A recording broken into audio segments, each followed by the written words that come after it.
Hello, everybody, and welcome to OTR Tuesdays. This week, a really unique treat, a very mysterious and strange treat, Mystery in the Air. The host was Harry Morgan, who was in television's Dragnet and later on played the Colonel on MASH on television. Our star is Peter Lorre. Mystery in the Air started as a detective show for 2 seasons beginning in 1945 that took over the airwaves, replacing Abbott and Costello. And then in its 3rd season switched for a period of a year or two. I think only 8 episodes have survived, to a series of tales, classic literature tales of horror and suspense and the supernatural, starring Peter Lorre in each and every one of them. And if you're not familiar with Peter Lorre, he's the voice that inspired the Blueberry Ghost, and I think probably contributed a little bit to Ren's voice on Ren and Stimpy. Not as a personal contributor, he would have been long passed away, but as a source of inspiration for the voice work on that. If you've never seen a performance from him, he became most famous initially for a German language film that he did for Fritz Lang called M, which is a very powerful performance that requires going dramatically over the top.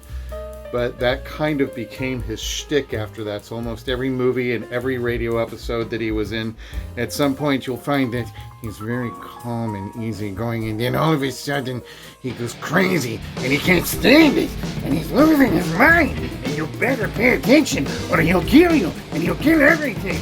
So here he comes, Peter Lorre in the Horla.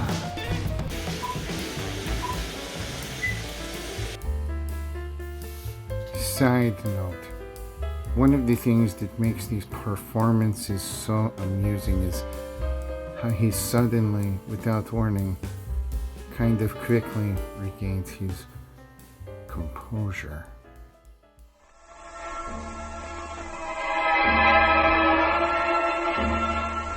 Mystery in the Air, starring Peter Lorre, presented by Camel Cigarettes.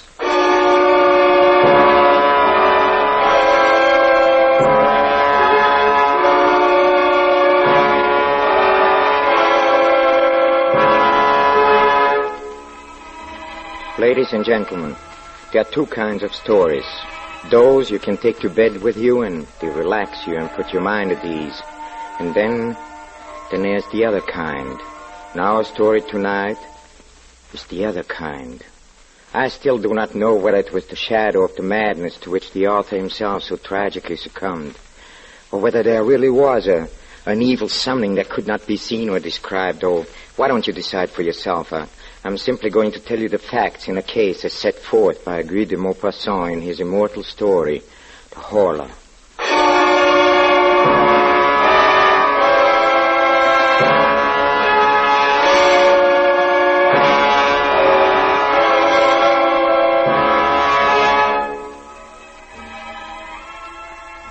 Each week at this hour, Peter Lorre brings us the excitement of the great stories of the strange and unusual, of dark and compelling masterpieces culled from the 4 corners of world literature. Tonight, The Horla by de Maupassant. Mystery in the Air, starring Peter Lorre, brought to you by Camel Cigarettes.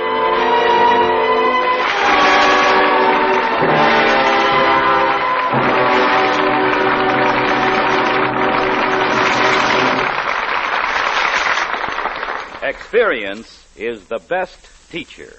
Try a Camel. Let your own experience tell you why more people are smoking Camels than ever before. Yes, let your T-Zone experience what it means to enjoy Camel's choice, superbly blended tobaccos.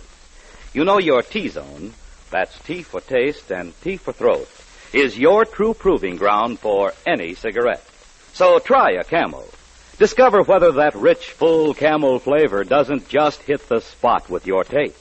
Whether that cool Camel mildness doesn't get along beautifully with your throat. See if you too don't say, camels suit my T-zone to a T.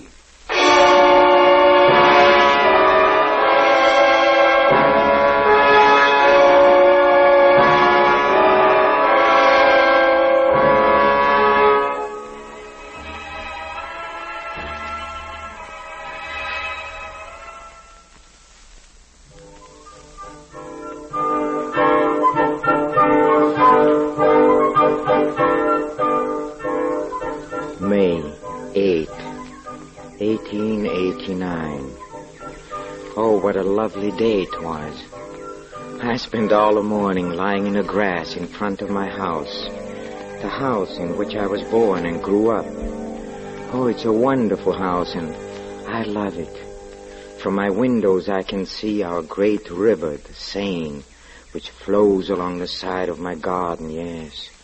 The great, wide Seine, which goes to Rouen and Le Havre and is covered by boats passing to and fro. Yes, down to the left lies Rouen, and the whole city dominated by the spire of the cathedral and full of bells which sound through the air on fine days, even as far as my home. Oh, what a wonderful morning. I was almost sorry when Marie, she's my housemaid, you know, when she interrupted me. Your luncheon is ready, monsieur? Oh, thank you, Marie, but, you know, it seems a pity to go in a house. Say, do you like it here, Marie? Oh, yes, sir. I like it very much. Yeah. I love to watch the boats go by on the Seine. Well, you do, huh? So do I. See that one? That big schooner, and it's being pulled by... Look, what a little tug. Oh, look, it's no bigger than a fly. Isn't it beautiful? So clean and white and shiny. All white, yes, and she's a three-master, you know. Brazilian, I think, yes. Yes, I can see the flag. It is Brazilian. Oh, she's had a long journey from South America to pass my house. You love this place very much, don't you, monsieur? Yes, Marie, I love it. I can feel those deep roots which attach a man to the soil on which his ancestors were born and died, and to the villages, yes, to the atmosphere itself. You don't know what I'm talking about, do you, Marie? No, sir. No. But I do know that if you don't come into the house soon, your luncheon will be cold. All right, Marie, I'll come in.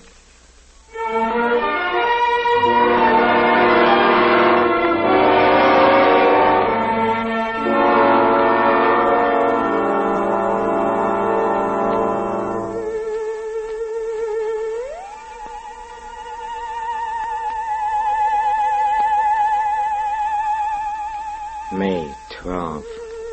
For some reason, I've had a slight feverish attack the last few days, and I feel low-spirited and ill. I have continually a horrible feeling of impending danger, an apprehension of some coming misfortune or of approaching death. I've never experienced anything like this before. If it continues, I think I'll have to see my doctor.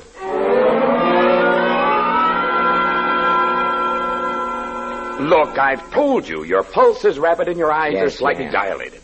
Otherwise, you're in splendid condition. But, Doctor, then why is it when evening comes on, a feeling of oppression seizes me, just as if night concealed something horrible? Why is that? Probably just a slight attack of indigestion. Yes, indigestion. Yesterday, when I was walking in a forest of Roumar, why did it suddenly seem to me that I was being followed and that someone was walking at my heels quite close to me? He was near enough to touch me, and yet when I turned around, I saw nothing. Nothing behind me but the path between the tall trees. Horribly empty. Can you explain that by indigestion, can you, huh? Well, here's a bromide. If you'll take it and several cold showers daily, I'm sure your fears will vanish. Yes, I'm sure. And you'll be able to sleep without any further trouble. All right, Doctor. Thank you very much.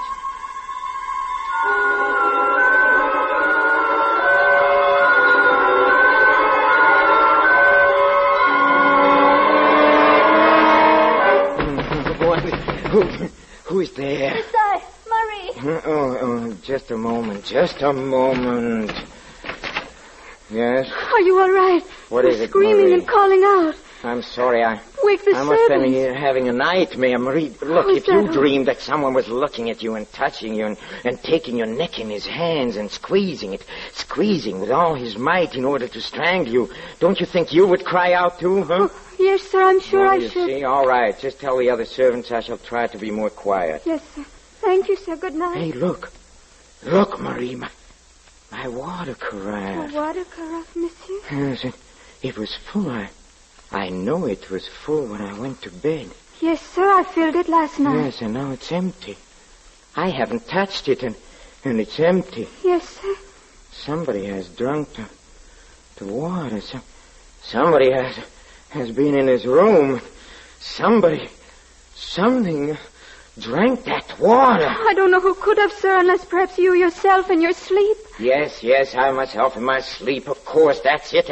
I must have done it myself, Marie. Marie, tell him to pack my things. I'm going to Paris. I'm leaving the first thing in the morning.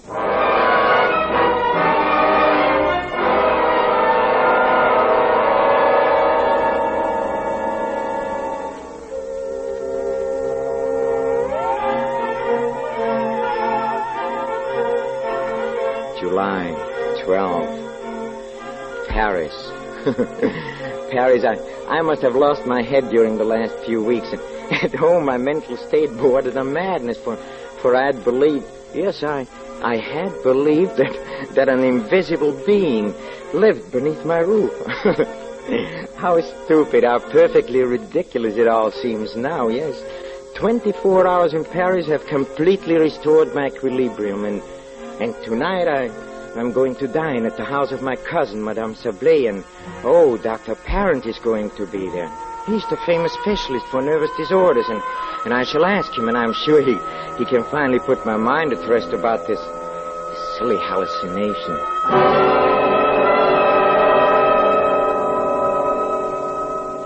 But Dr. Parent, I've been wanting to ask you, have you ever known of a case where a person feels that he is, how shall I put it, and not entirely in command of his soul? It is curious that you should ask me that. Why is it curious? Because now, only now in 1889, Yes. after all these years, we are on the verge of discovering one of the most important secrets of nature. What is that? Ever since man has thought, he has felt himself close to a mystery which has been impenetrable to his gross and imperfect senses. Yes. Whatever are you talking about, Dr. Parent? Apparitions, my dear Madame Sablé. Invisible spirits. Oh, you doctors. You're always being mysterious. Oh, not at all. For more than a century now, men seem to have had a presentiment of something new.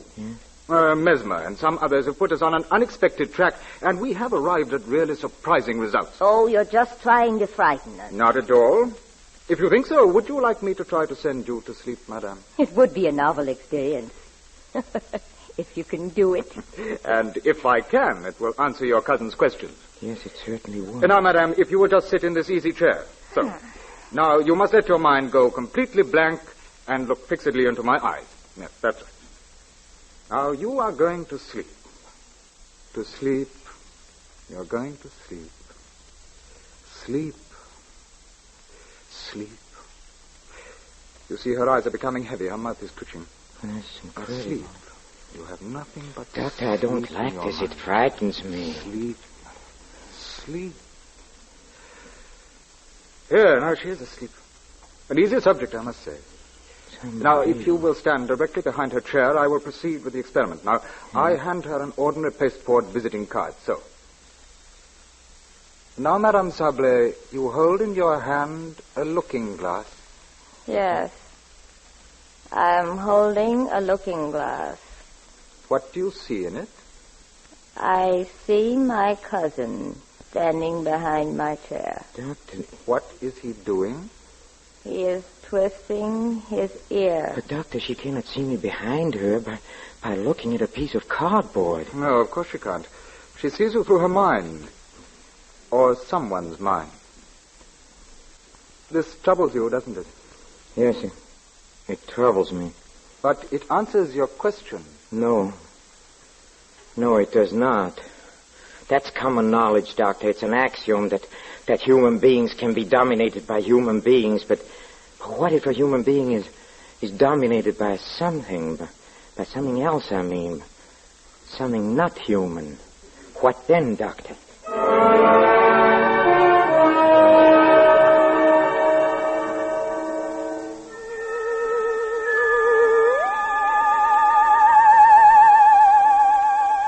August 6th. I'm back at home.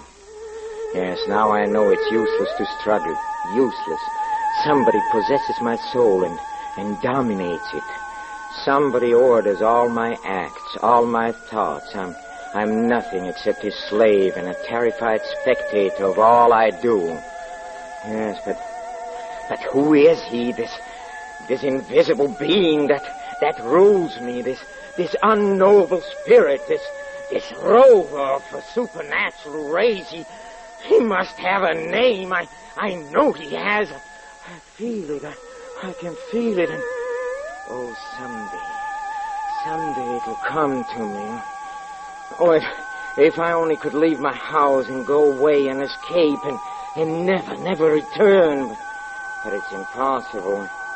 This being I cannot call by name, he will not let me. I'm helpless. What can I do? What can I do?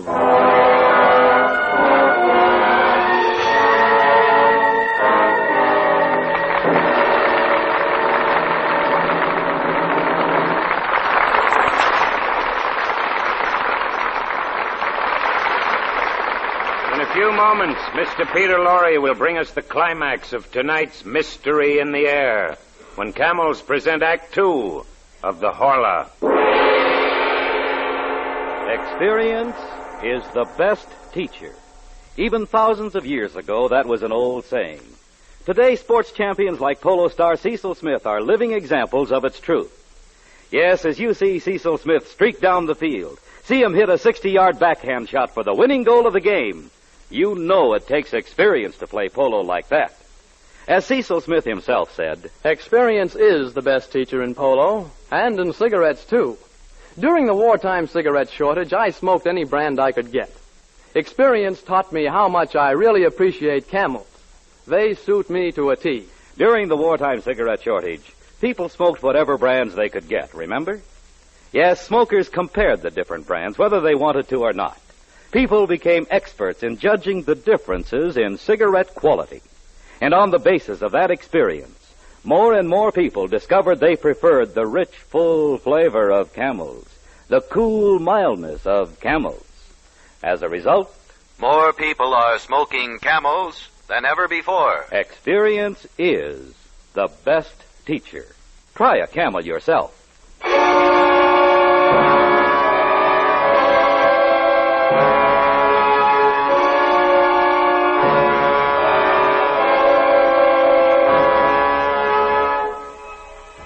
Now back to de Maupassant's terrifying story of a man obsessed by the idea that he is dominated by an invisible being. Fear is ruining his life. The suspicion that he is no longer master of his own actions, even of his own soul, is rapidly becoming a certainty. It's only 2:00, and the whole night is before me. Oh, how still it is. And the stars, how bright they are. Who inhabits those faraway regions, and what do they know that we do not know? Will not one of them someday appear on our earth to conquer it? We are so weak, so defenseless. And what was that? I heard the rustle of paper, yet there's no wind. Absolutely no wind. There. It's that book, yes, the one on the table under the lamp. It's incredible. The page has turned. The page lifted itself up and fell down upon the others as if a finger had turned it over. My armchair appears empty, but no, it isn't. No, he is there. I know he is, sitting in my place. He's reading. I can't stand it any longer. I'll grasp him and ran away. He ran away before I could reach him. He ran away and the window closed after him. He's afraid of me. He's afraid of me. What do you call yourself, you evil shade? Whatever it is, someday I'll catch you and crush you. Here, come in here. What? We heard the noise and we wondered. Another nightmare, monsieur. No, it's not a nightmare. I was awake. Tell me, Marie, do you believe in invisible things? Invisible? Yes, invisible beings that dominate you. Well, I read an article about that in the paper today. What did it say? That somewhere in Brazil, I think, people are frightened, leaving their houses, saying they're pursued by invisible beings which feed on their life while they're asleep. Yeah? Like vampires, you know. Marie, that is where he came from. Oh, monsieur. Don't you remember the day we saw that little tug pulling that big Brazilian schooner up the river? Yes. Remember, she looked so white, all white, and he was on board. Yes, he came from there where his race originated, and he saw me, and he saw my white house, and he sprang from the ship. Oh, now I understand. Don't you? Don't you? No, monsieur, I don't. No, you couldn't. It's all right, Marie. Go to bed. There's nothing wrong. Don't worry anymore. Go back to sleep. Go.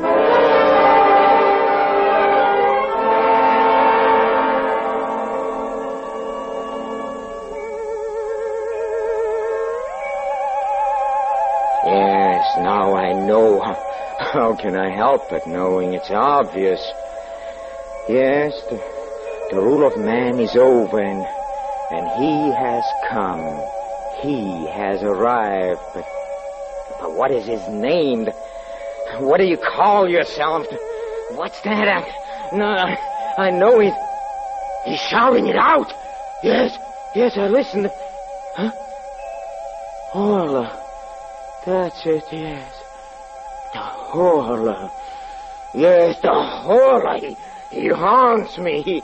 He is within me. He's becoming my soul. I shall kill him.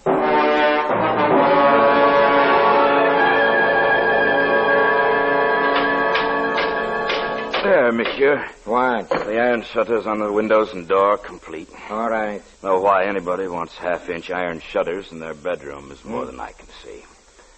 Well, at least it'll keep everything I don't want to keep things out. I want to keep something in. Never mind. If you're finished, you take your tools and go. My housekeeper will pay you. Yes, monsieur.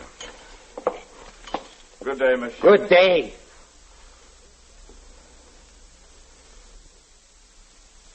Now I'm ready. Yes, tonight he'll come. But tonight I'm ready for him. I'm ready for him.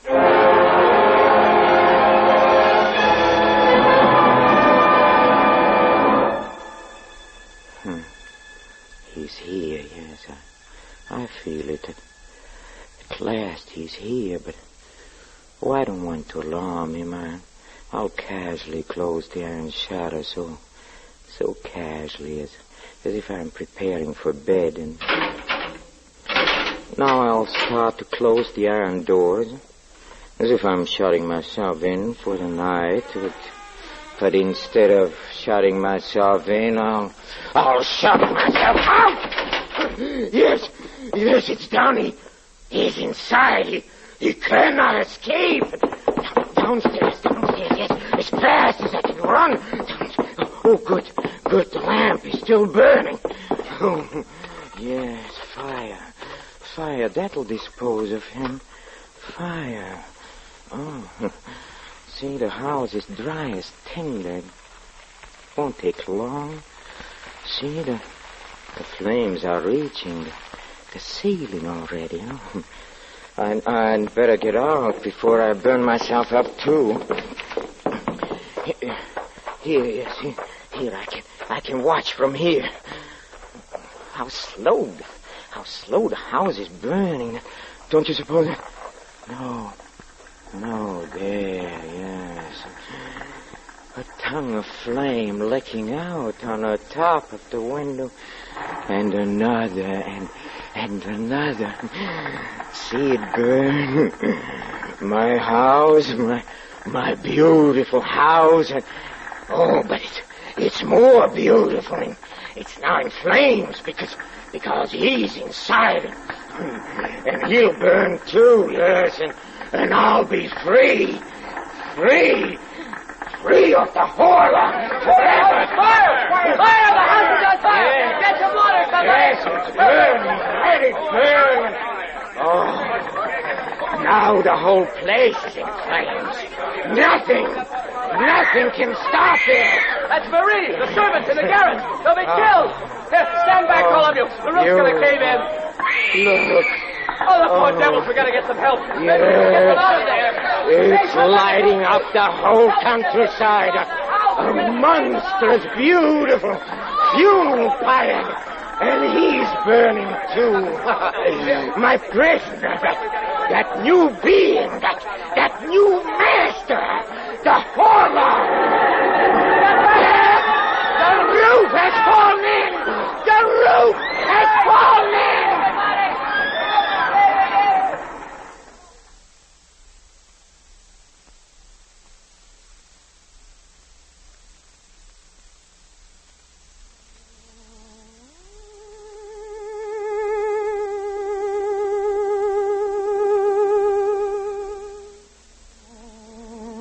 Is over. That is the end for him. He's dead. Yes, but is he dead? No. A spirit would never fear premature destruction. Only we fear it. All our human terror springs from that, and well, then after man, what? The Horla, yes. After us, who can die any day by any accident, comes he who can die only at his own proper hour, because he has touched the limits of his existence. No, he is not dead. Well, what can I do? What can I do? Oh, there's one thing I can do. I can destroy myself. Yes, I must destroy myself. I'm going to destroy myself. Destroy, yes, let me go. Yes, I know I'm Peter Lorre. I know it's a story. I know it's by the Maupassant, yes. I know it's Thursday night, and we are on the air, but it's the Horla.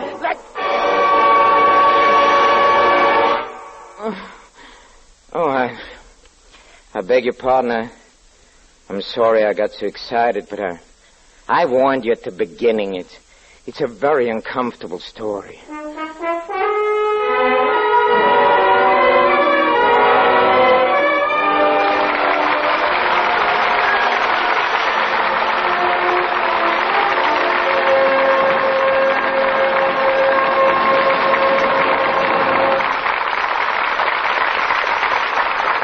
The makers of Camel cigarettes send free Camels to servicemen's hospitals from coast to coast.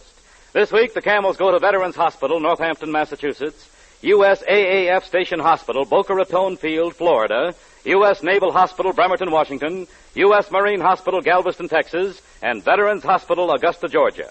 According to a nationwide survey, more doctors smoke Camels than any other cigarette. 113,597 doctors living in every state in America were questioned by 3 leading independent research organizations. What cigarette do you smoke, doctor? Was asked. The brand named most was Camel.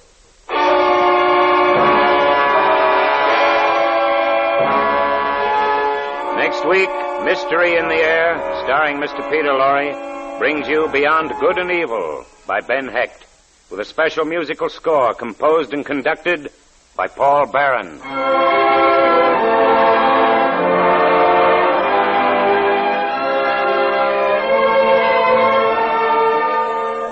Mr. Pipe Smoker, do you know why more pipes smoke Prince Albert than any other tobacco? Well, just try a pipeful, then you'll know. Just taste the extra rich, full flavor of PA's choice tobacco. See if you don't prefer Prince Albert's cool mildness. Prince Albert is specially treated to ensure against tongue bite. Crimp cut to burn slow, smoke cool. Yes, Prince Albert is specially made for smoking pleasure. See if you don't enjoy your pipe more with Prince Albert. Be sure to listen to Prince Albert's Grand Ole Opry Saturday night for a half hour of folk songs and humor with Red Foley, Minnie Pearl, Rod Brassfield, and the rest of the Opry gang. And as Red's special guests, those musical Denning sisters. Remember, Prince Albert's Grand Ole Opry, Saturday night over NBC.